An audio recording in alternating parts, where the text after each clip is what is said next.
Titignan po natin itong the full armor of God. Ephesians chapter 6. Ephesians chapter 6, the full armor of God. Hallelujah.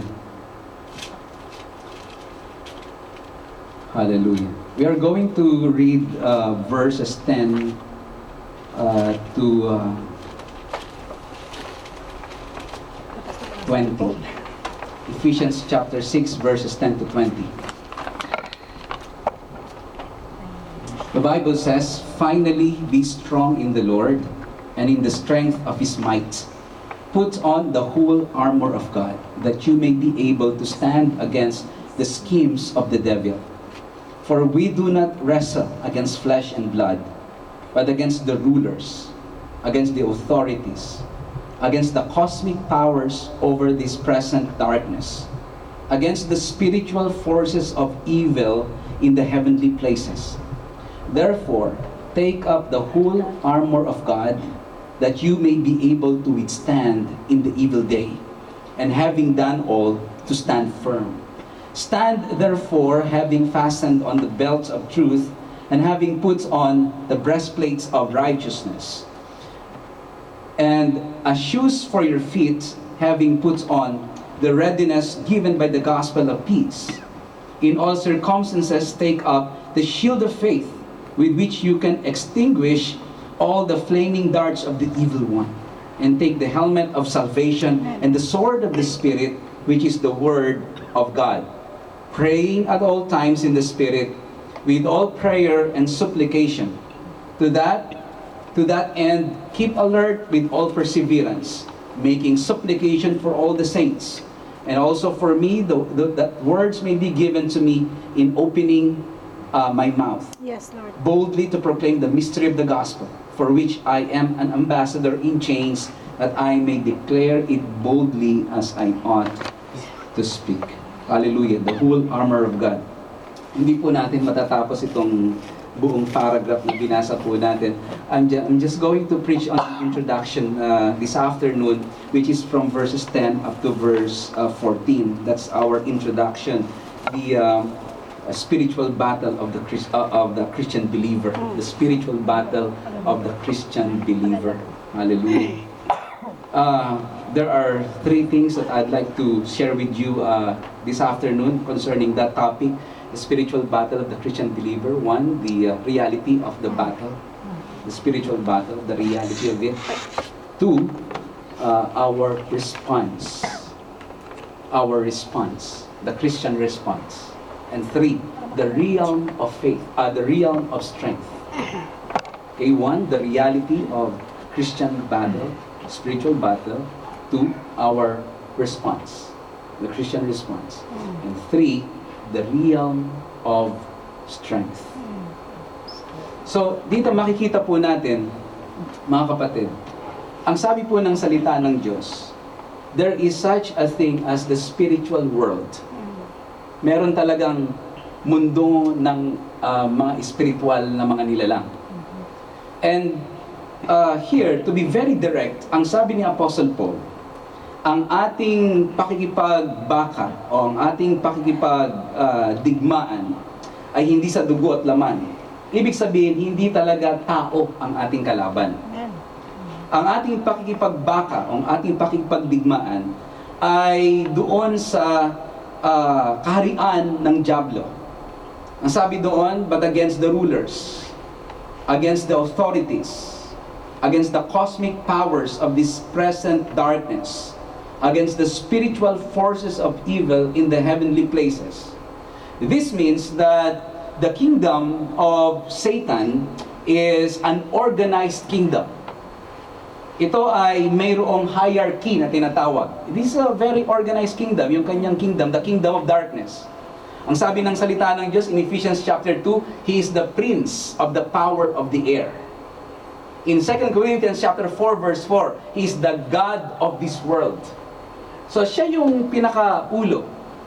Katulad na kung ang ating Panginoong Jesucristo is the head of the church, si Satan naman yung head ng kanyang sariling kingdom, which is the kingdom of darkness, which is the total opposite, at saka yung total negation ng kingdom of light. Siya yung head. He is the prince of the power of the air, and he is the God of this world. And nagsimula yung kanyang rebellion there in heaven when the prophet Ezekiel made reference to that event wherein nagbago itong si Lucifer at naging evil yung kanyang pamumuhay, yung kanyang sarili, kapatid. Ang sabi po ng salita ng Diyos dito po sa verse 17, your heart was proud because of your beauty. Ezekiel chapter 28 verse 17. Your heart was proud because of your beauty. You corrupted your wisdom for the sake of your splendor.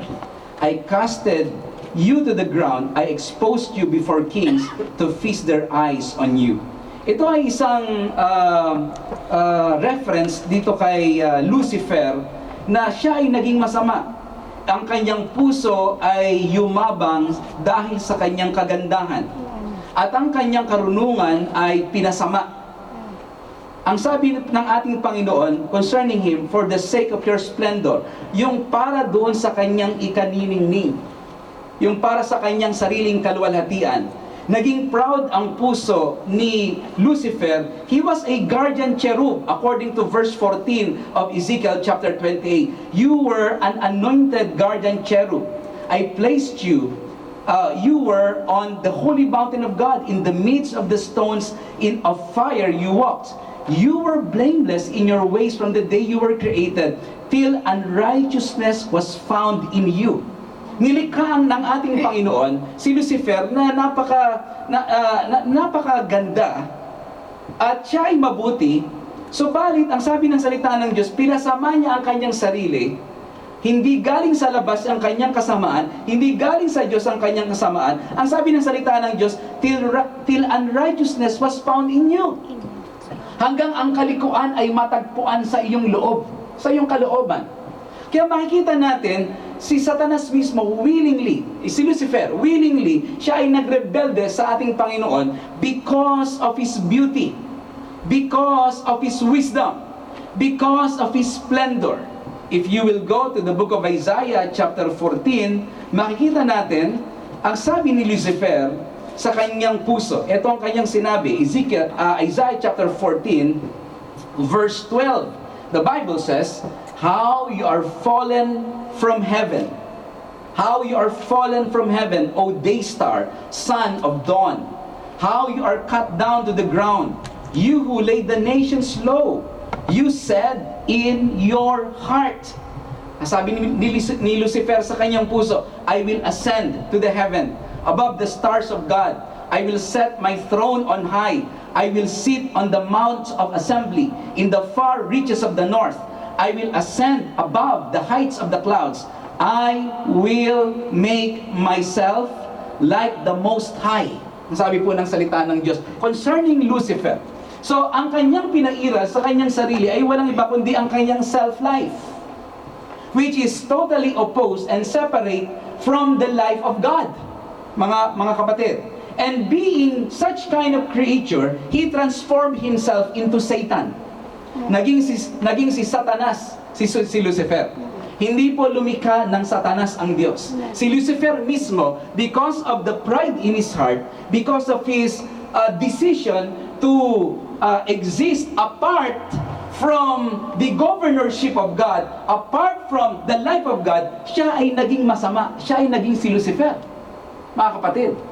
So, siya ay naging kaaway ng Diyos. And ang sabi ng ating Panginoong Hesus sa John chapter 8 verse 44, nung kausap niya yung mga Hudyo, you are of your father the devil. Sabi niya, yes, he is a liar and the father of it. Sabi niya, siya ay isang sinungaling at ama ng kasinungalingan. At ang sabi niya, he is a murderer from the beginning. Ang sabi po ng ating Panginoon patungkol kay Lucifer. And from the beginning, we see in the Garden of Eden kung paano niya dinisib si Eve. Isang reality ang spiritual world. Hindi ito isang myth o isang legend lamang na si Satanas ay mukhang demonyo na may sungay, na merong pakpak. Although he could be portrayed as such, he could be portrayed as the red dragon according to the book of Revelation. Yung mga pelikula, portray siya na may pitchfork, na merong buntot. But you see, napakagandang nilalang ni Lucifer. But he transformed himself into something that is evil, mga kapatid. And so in the Garden of Eden, he deceived Eve. He even tried to destroy the faith of Job. In the book of Job. He tempted David in counting his army, his troops. Siyang may kagagawan kung bakit binilang ni David yung kanyang mga sundalo, yung kanyang mga kabayo upang magtiwala sa kanila. Siya rin ang may kagagawan, mga kapatid, nung si Judas ay nagbetray sa ating Panginoon. The book of John chapter 13 tells us that Satan entered into Judas. Mga kapatid. And so, here, maging si Peter, the Apostle Peter, ang sabi ng ating Panginoon sa kanya, "Get thee behind me, Satan." He was present. Even in the midst of the 12 disciples. He was present.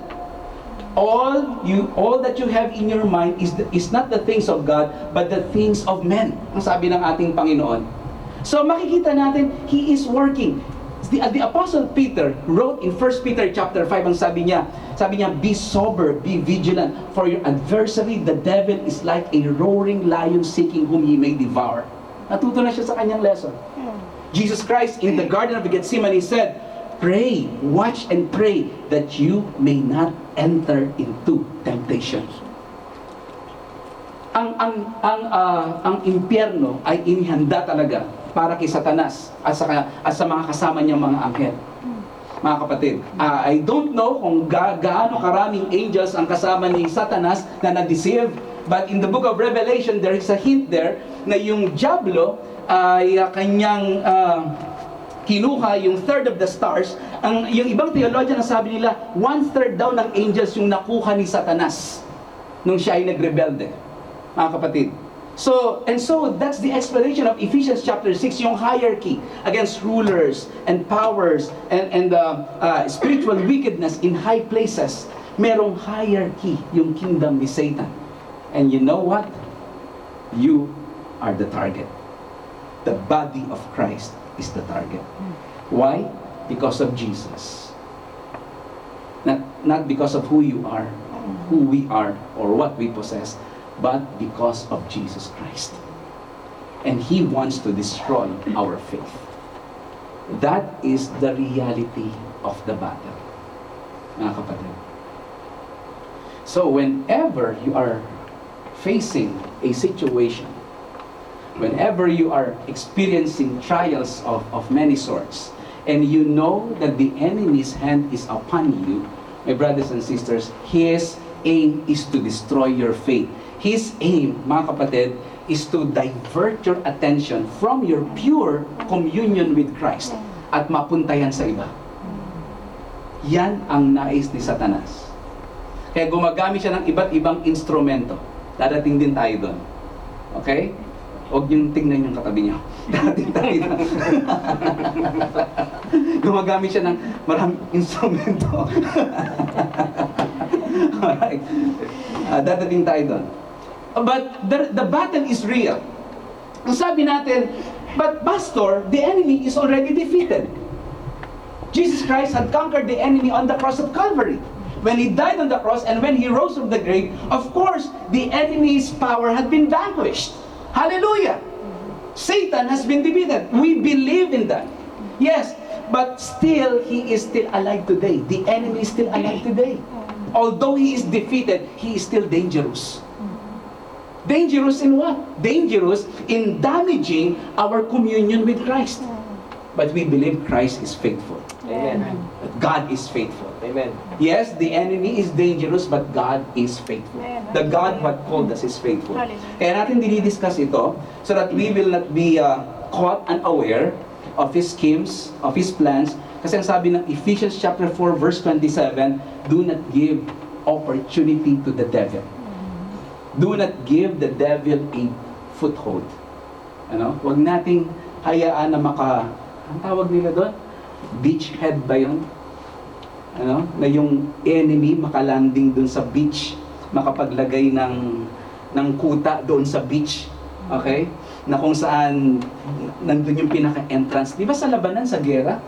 May mga barko na ganyan, dala-dala yung mga army nila. Kung hindi sila aatake sa air, aatake sila doon sa sea, and then magdadala sila ng mga army doon sa beach. Tapos kapag nakapasok sila sa beach, magtatatag sila ng muog doon. Huwag niyong hayaang makapasok sa beach ang kaaway. But He owns the land. But God is the maker of everything. Hallelujah. Is that a name? Amen.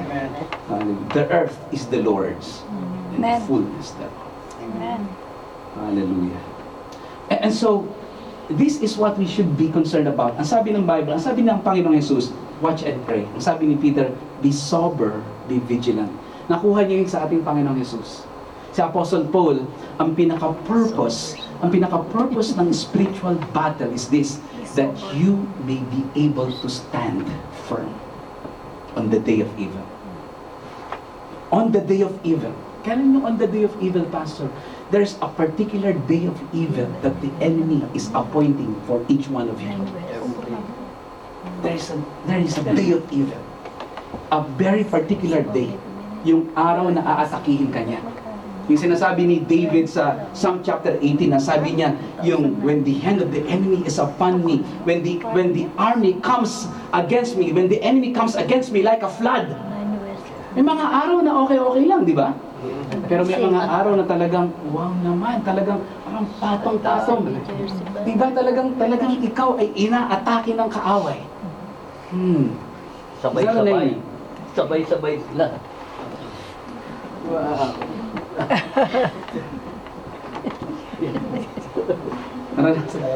Sino ba rito ang mukhang galing sa gera? Yung alam mo naman yung mukhang galing sa gera, Pastor, praise the Lord. Kumusta ka lang? Buhay pa, Pastor. Kita mo, pagdating sa simbahan, di ba, mga spiritual na mga, ano ba din tawag doon? Yung naka-dextrose ka. Wala nga lang siyang dalang dextrose, pero makita mo in the spirit, para may dextrose to, mayroong saklay na gano'n. Ano? Okay, pero, hallelujah, salamat sa Panginoon. Salamat sa mga Kristiyanong sugatan. Salamat sa mga Kristiyanong galing sa digmaan. Ibig sabihin, sila ay mga buhay, binigyang buhay ng Diyos. At sila ay binibigyan kagalingan at kalakasan ng Panginoon. Hallelujah! Is that an amen? Kaya hindi natin mababase sa kalagayan ng kalusugan o kalagayan ng iyong buhay ang espiritualidad. Hindi ibig sabihin na mayaman ka, ikaw ay talagang spiritually blessed. No! No! Hindi ibig sabihin na ikaw ay may sakit, may kasalanan ka na sa Panginoon. No! That's not always the case. Is that an amen?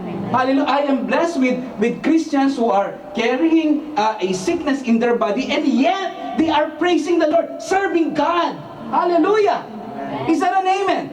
Sa katunayan, si Paul, nung sinulat niya itong Ephesians, he was in jail. He was in chains. Nasa loob siya ng kulungan. Hallelujah. Hallelujah. And so, sabi niya, our response to the reality of the Christian's spiritual warfare is this. Ang sabi ni Apostle Paul in Ephesians chapter 6, sabi niya sa verse 13, ang sabi niya, therefore take up the whole armor of God, that you may be able to withstand in the evil day, and having done all, to stand firm. Hallelujah. That is our response. We must stand firm. We must stand firm. A big part of that is what he said in verse 10. Ang sabi niya, finally, be strong in the Lord. After discussing family in Ephesians chapter 6, children, parents, verse 1, tapos verse 5, slaves and masters, diniscuss niya yung spiritual warfare. Alam niyo, ang spiritual na pakipagdigma, although yan ay personal, laging involved ang family dyan. Amen? Amen. No wonder, sinabi niya, finally. Hindi niya kinalimutan yon. Yes, sinulat niya to in the context of the church. Of course. Sinulat niya to in the context of him serving the Lord, that God, that he has his eye on eternity.